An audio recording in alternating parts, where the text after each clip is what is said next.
Newcastle prepares to sign Cristiano Ronaldo and two other big names for the Champions League campaign.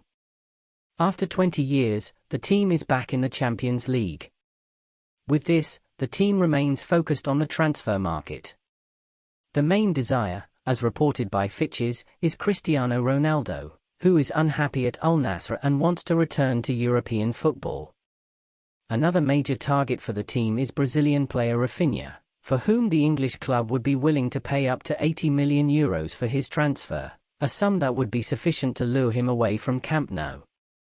Since the Magpies were purchased by the Saudi Arabian Public Investment Fund and became billionaires, the Portuguese player's name has always been on the team's wish list, as they now have the means to afford the exorbitant salaries of the athletes.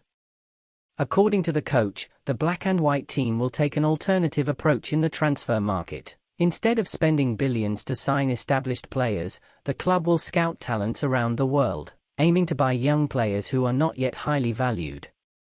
We will never be in a position to afford those transfer fees and salaries.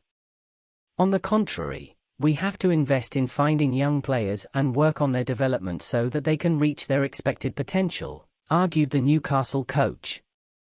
Newcastle manager Eddie Howe also denied the existence of a clause in Cristiano Ronaldo's contract that would allow the player to join Newcastle in June. After the Portuguese player's presentation at Al Nassr, rumours emerged that he could move to the Premier League in the event of the Magpies qualifying for the Champions League.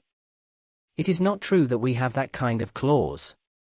We wish him all the best in his new chapter, but there is nothing true about it from our perspective, said the Newcastle coach.